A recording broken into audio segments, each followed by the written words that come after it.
In the vast green tapestry of Assam where the mighty Brahmaputra carves its path, a boy was born. His name was Zubeen Garg.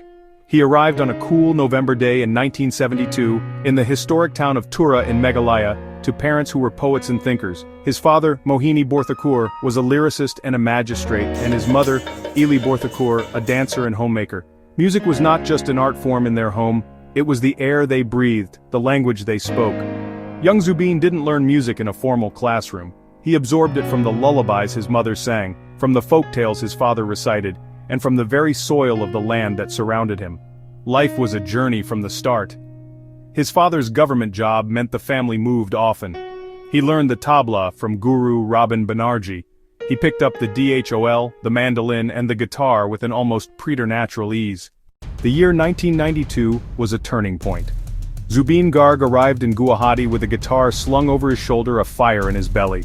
This was the city where dreams were made or broken. Armed with his raw talent and a collection of original songs, he released his debut album, Anamika. The album was a lightning strike. It was unlike anything Assam had heard before. It blended the soulful melancholy of Assamese folk traditions with the energy of modern rock and pop. It was a sound that was both deeply rooted and refreshingly new, a mirror reflecting the aspirations and anxieties of a new generation. Zubeen's voice was his signature. It was raw, powerful, and laden with emotion. It could be a gentle whisper one moment and a thunderous roar the next.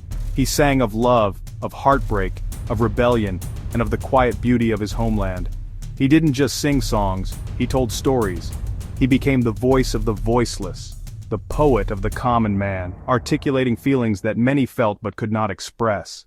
Zubeen Garg's ambition could not be contained within the borders of Assam, nor within the confines of music alone. 2006, Ya Ali from the film Gangster. The song was a massive hit, a sensation that catapulted him into the Bollywood limelight. It was a moment of immense pride for Assam. One of their own had conquered the national stage, but his creative spirit was restless. Music was his first love, but cinema was a world he was eager to explore. He stepped in front of the camera not as a singer but as an actor. He made his directorial debut with Tumi Moor Mathu Moor, Mission China, Kanchenjunga.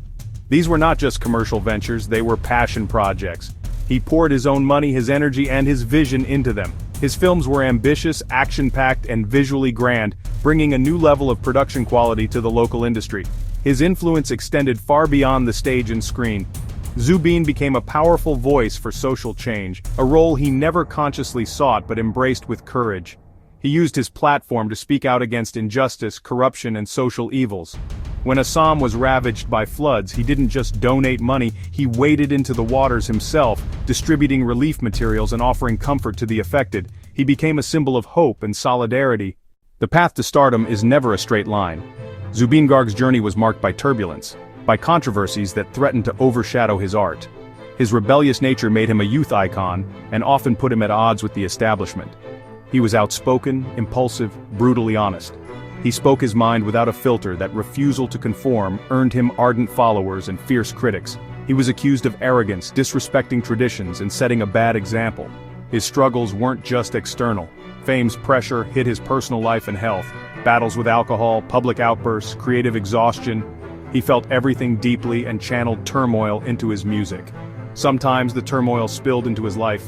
He stumbled, he made mistakes. He was, after all, human. Vulnerabilities were broadcast, flaws magnified under the public glare. For a time, the storms threatened to consume him. Yet in crisis, his resilience showed. He confronted his demons head-on. He publicly acknowledged addiction, and worked to change, inspiring others. He learned to channel rebellion constructively into his creative work and his social activism. Today, Zubeen Garg is more than a name, he is an institution. His legacy is etched into the cultural fabric of Assam.